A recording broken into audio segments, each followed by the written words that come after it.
Hello and welcome to Turntable Update number 13, where we deal with the feet on my new Clearaudio Concept moving magnet turntable. Now I've decided to move the record cleaner video to hi-fi update rather than turntable update, and keep all the turntable videos strictly for actual things to do with turntables rather than more generic hi-fi equipment. Right, this is simply replacing the feet with something else that is better. The Clearaudio Concept comes with these little tiny feet, little tiny legs. They're going to fall over, and you can see that they are literally just little tiny screw thread with a little locking nut there, and on the end, flat end with a great big rubbery thing. Now they're very simple, they're very practical, they would be very cheap for Clearaudio to make, and they work. You've got three legs always gives better sound than four. You've got a nice screw thread into the actual plinth of the turntable, and of course you can change the height, and on the end nice rubber stopper stops the turntable sliding about, and it stops it from scratching the surface it's put on. So it's a very good, sensible, all-round sort of jack of all trades little foot that Clearaudio have made for their turntable. But I personally loathe the sound that rubber feet impart to equipment. Even when you've got three, the sound is going to be damaged compared with having sort of spiky feet or higher quality suspension type designs for the turntable. Now because I've got a wall shelf, I'll certainly be using the hard sort of spiky feet type design rather than sort of squishy feet. The two things sort of work in different ways. Squishy feet, like the one you've got here, supposedly protects the equipment from vibration coming up through the furniture into the equipment. Spiky feet does the opposite, in that it gets vibration that's already in the equipment and dissipates it down through into the furniture. Now alright, it's not going to stop vibrations coming back up, but anything that comes in is also comes out of it very, very quickly. Problem with squishy feet, any vibrations that are actually in the equipment actually have trouble getting out, because you've got this rubber thing in the way, and there's a tendency for it to take the path of least resistance, which is quite often through these, and you end up putting vibrations back into the equipment in other areas. And I say, I've had a lot of different feet on my hi-fi equipment over the years, and to start off with I went for squishy feet. It was squash balls, racket balls cut in half. It was things like sorbethane and other kinds of rubber feet, focal pods and what have you.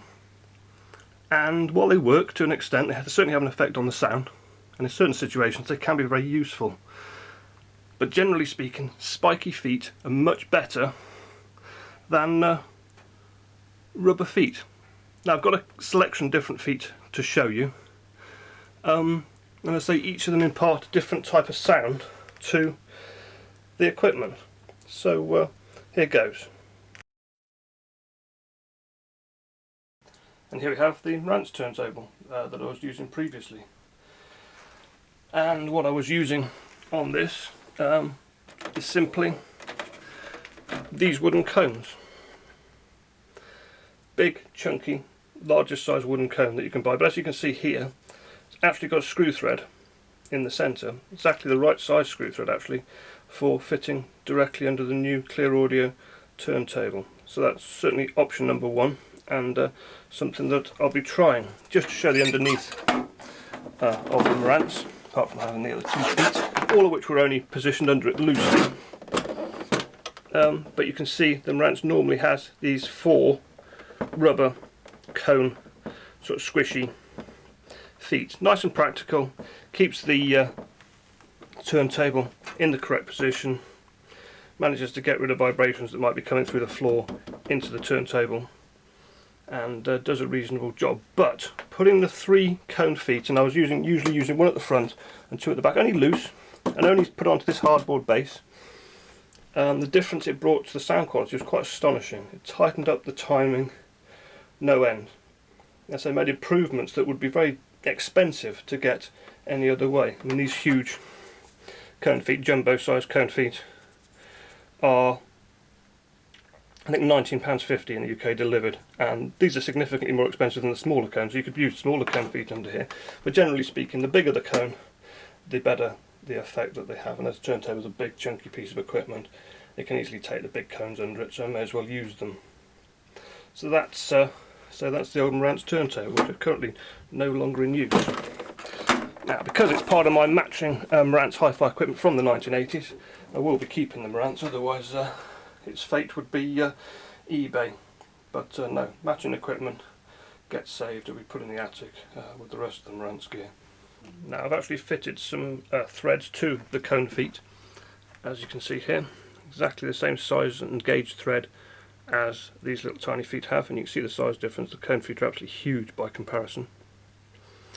Now again, I've said it before in my videos, but I'll say it again, if you're thinking, oh, I'm not putting wood under my hi-fi equipment, my hi-fi equipment is, well, it's black and it's silver in it, might even have a blue LED or two, and it's going to look ridiculous with wood under it. Paint them, paint it black, paint it silver, it would match this equipment perfectly, and it would look high-tech and part of the equipment instead of like a piece of wood sticking underneath it. The fact is, wood's no obstacle at all. And I say, if you want professional appearance, just paint it with car spray paints. You'll get a very good finish on it. But that's certainly what I'm thinking of using. But there are alternatives as well. And here we have a very cheap and very simple alternative. It is literally a speaker spike. Now you can buy these in sets for just a few pounds, about £4 for a set of 3. And again, you can see it compared with that. Use exactly the same screw thread, same width screw thread, same gauge of actual thread, and significantly longer, but this time it's a spike instead of a rubber little stopper. So you're going to have spiky feet, and comes with a little locking washer, so once the spike's in place you can tighten it up. And of course you can choose the height, same with these. That's a locking washer on these, and you can actually alter the height of the 3 feet, so you can get the turntable perfectly level. Now I'm going to fit those now, and these little feet literally just screw in to here, and you can alter the amount they screw in simply by doing that up. You don't need to do them up with spanners, you just tighten them up. Now there is of course a problem using spike feet like this, and it's simply that spike is going to damage whatever surface it's on. Now the obvious thing to do is to buy a boot. Now you can buy all kinds of little hi-fi boots for things to go in. Usually they're metal. Now I just strongly would advise not using the metal spike into a metal boot. You will get a certain amount of ringing. This one is some kind of resin, special hi-fi resin. You can see the sort of greyish type sort of resin material. And to use that, it'll help stop the device sliding around. You could always glue these onto whatever surface they're on, and it also makes that sit and stops it trashing the surface. So you really do need some kind of boot. Now, if money is really tight, one of the things you can do is simply use a coin. You can actually have that sitting on the coin. Now you've got metal on metal contact, not ideal, and it's also going to make the whole thing a little bit slippy depending on how heavy your hi-fi equipment is.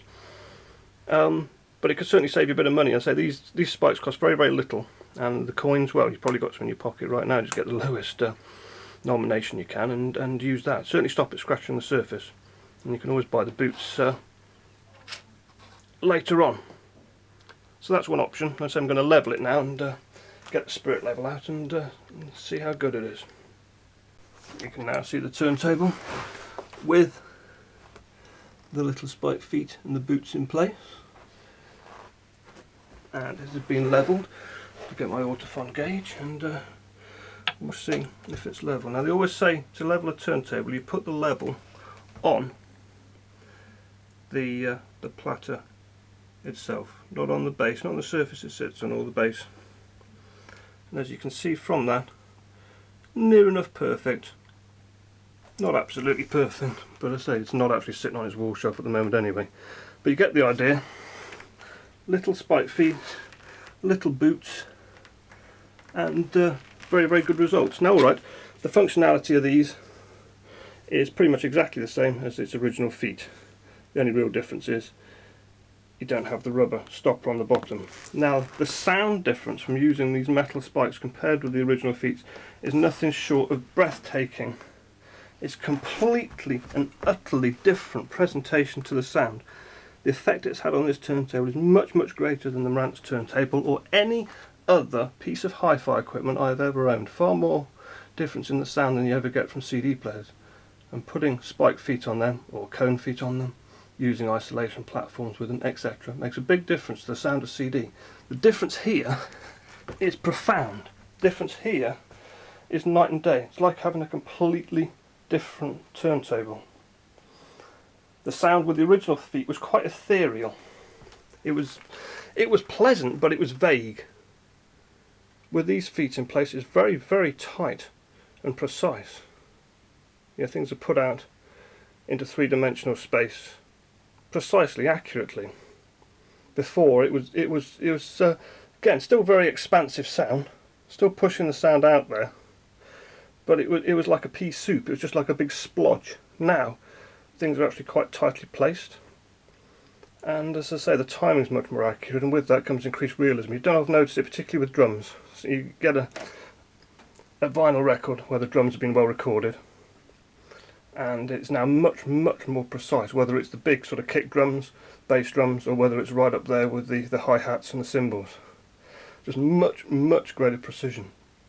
But say, very, very welcome precision, particularly down in the bass regions, as before the turntable had an enormous amount of bass, but not in a good way. It's like I'd put the graphic equalizer on my 80s MIDI system right up to maximum bass and then push the bass boost button as well. Huge club, sub-bass type bass, but incredibly vague, that typical rounded big electronic boom that you get from dance music, rather than the nice snap and thwack that you get from a real drum kit. And it sounded bad, to be honest.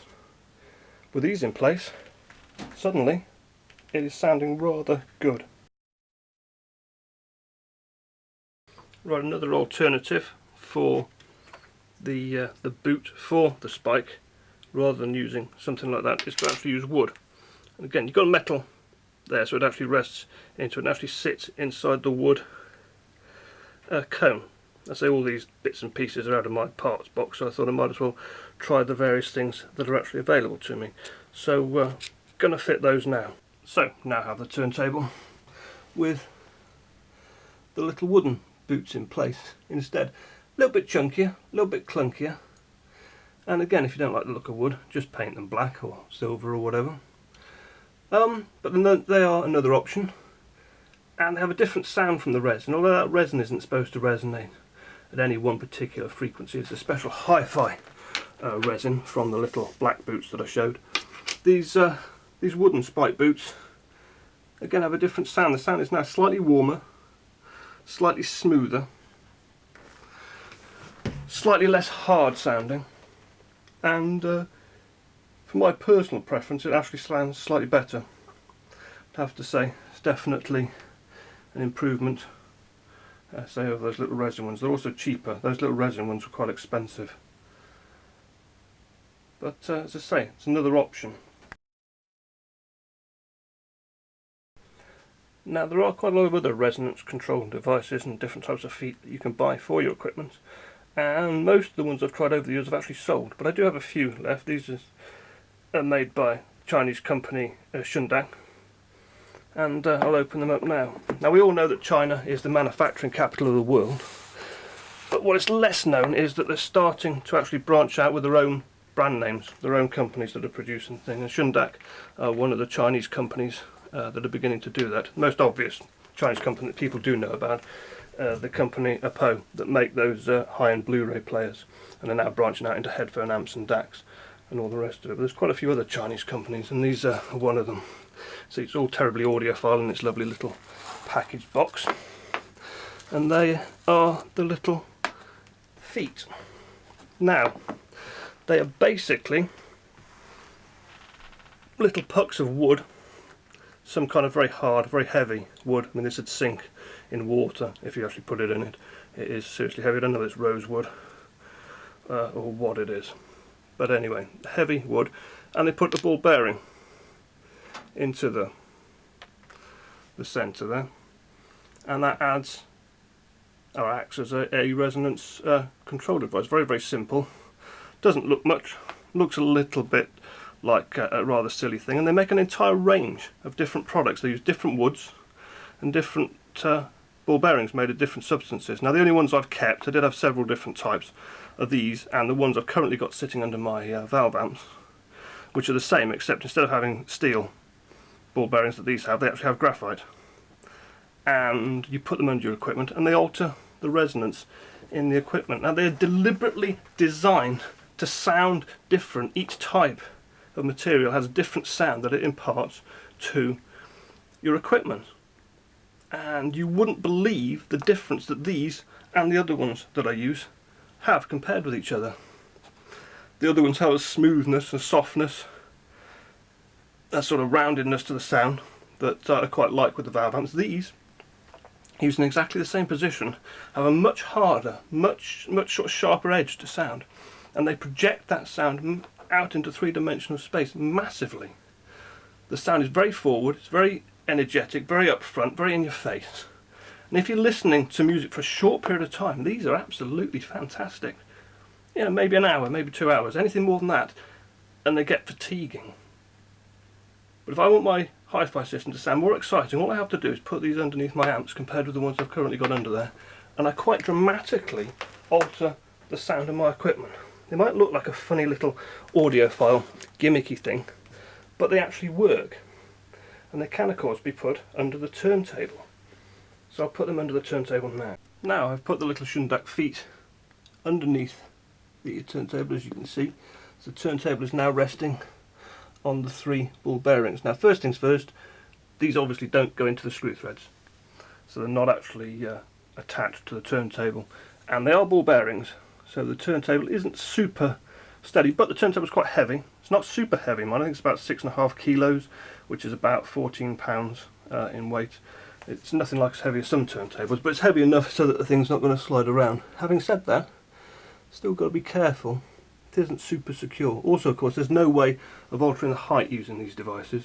The platform the turntable's on would already have to be level. Now in my case it is, because I've got a wall shelf that I deliberately modified to be perfectly level, so I don't have to worry about using levelling feet. So, how does it sound? And the answer is that, again, the sound is profoundly altered. It's not subtle, it's totally in your face. It's like I've gone and replaced the turntable again. Or at the very least, replaced the cartridge for something completely and utterly different. So these different feet mate to this particular turntable is nothing short of astonishing. It's more than I've ever experienced with any other hi-fi equipment. And with these feet in place, the sound is very energetic. Again, you go back to drums, and the drums have got a huge amount of energy, a huge amount of snap and crack and thwack to them. It's not the kind of boomy sound that you tend to get with cheaper equipment, particularly cheaper digital equipment. It tends to round off the sounds a little bit too much. It's one of the things I've noticed with vinyl. It's very, very good at dealing with the leading edge transients and notes when that sort of sound hits. It's very, very precise and sharp. With these in place, even more so. And they're certainly usable, but the sound from it is a little bit too much. It's a little bit fatiguing. It's a little bit, yeah, if you're going to go for short listening sessions, you might love it. But long periods going to probably get a little bit annoying. But so it's certainly worth trying. While I've got the turntable, I may as well try everything that's sort of sitting in my parts box, as these will be going straight back into the attic after I film this video. So that's the little Xindak resonance control feet. So the moment you've all been waiting for, or at the very least expecting, is the outcome feet with, of course, the thread attached. And they literally just screw in to the bottom of the thing and tightly against the base. I don't need to use them to alter the height, although they could be used to set the height of the turntable if I wanted to. But as I use my wall shelf, which is already set up perfectly flat, it's not a problem. And so that's it. The feet are now attached to the turntable. So what sound do they impart? And the answer is they make the sound sharper and tighter compared with the original feet. It's probably not quite as sharp and tight as it is with the metal spikes, but it's still massive improvement over the standard feet. But there's also a real smoothness, a real warmth, a real naturalness to the sound. Out of the things that I've shown so far, they're definitely my favourite, my preferred choice Some of the others are interesting, they impart a different sound to proceedings, but overall these are the best all round, quite easily, and so they're also the cheapest. Coming in about 1950 for the 3 cones delivered. Alright, the metal spikes are much cheaper, but so those boots that I used are about £30 for a set, so that makes the price quite a lot higher. The little Xindak resonance control devices come in, I think they're about £45, something like that, bought directly from Hong Kong. So they're very, very cheap. The wooden cones are my chosen isolation device for pretty much all my equipment. Now the one type of cone that I don't have anymore, which I would like to try with this turntable, are still points. That's the original black still points with the white ball bearing at the top of the point. And I've had them in the past, they're very effective, but I sold them. They're very, very expensive. You're looking at about £300 just for 3 cones. And while they're good, you know, you have to be rich to put them under all your hi-fi equipment, but so they're no longer made, they're only available second hand, so I might be able to pick them up reasonably cheaply on eBay. And I have an attitude on eBay, if you buy something for the going rate, you can always sell it for the going rate again and get your money back if you don't want to keep it. So I'll probably do that at some point. And I might try some suspended type feet with this turntable as well. There's all kinds of specialist turntable suspension type feet that you can use as well. It'll be very interesting to see what they sound like. And as I say, as I'm new back to turntables, it makes sense to try these things out, not just assume that these cone feet are the best thing that I can possibly get. So I'll be doing that in future videos. Now, some of you might be thinking, well, okay, you got the wooden cone, and as I say, you can paint this if you don't like wood, but of course it's still got to sit on the surface, and that point might still be damaging the equipment. Well, you can of course always buy some kind of boot so that it actually sits on the boot. Same if you find the thing sliding about, you can always get a boot like this and stick it to the surface that they're resting on so that it sits perfectly in place. As I say, that's perfectly feasible. Again, you could always use the wooden boot that I showed before as well. They fit perfectly together. Obviously the turntable's getting quite high off the ground doing things like this, but there's another way of doing it. If you're thinking that it's going to scratch, don't like that, you can get one that's got a rounded base on the bottom, and there it is. See, very similar size to the cone feet.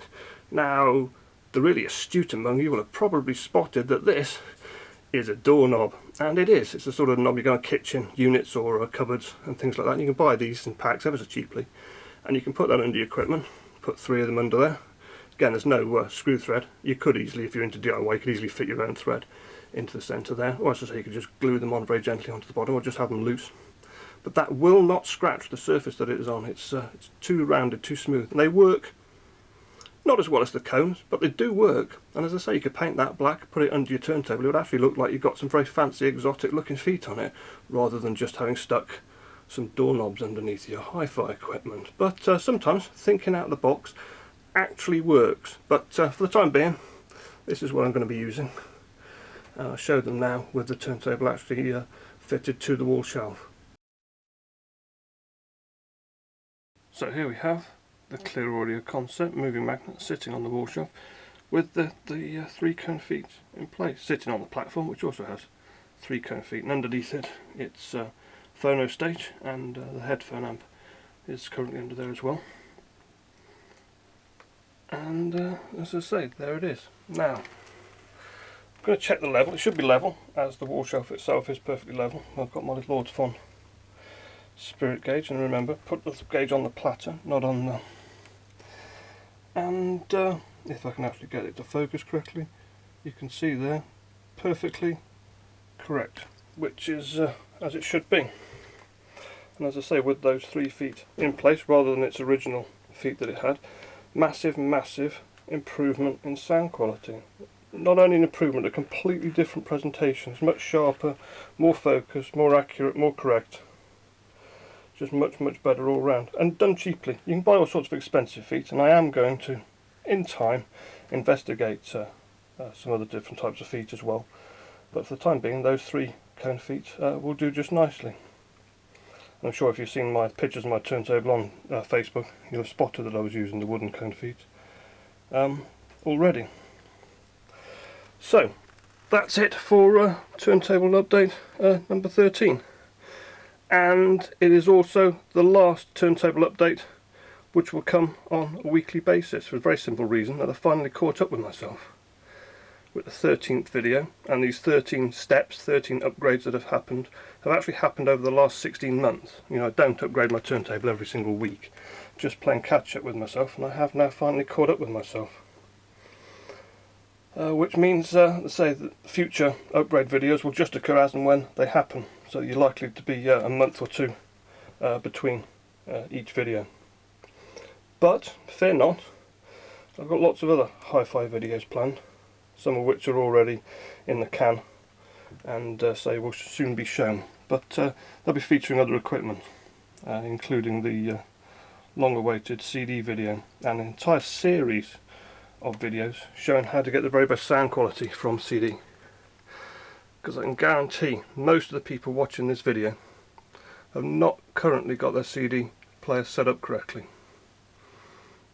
Think all you do is plug a CD player in and you're going to get perfect sound. You need to guess again, but I'll be covering this in say future videos. But for the time being, very pleased with these feet, and I hope the video's been at least a little bit interesting and informative. So that's it for a turntable update number 13. Thanks for watching.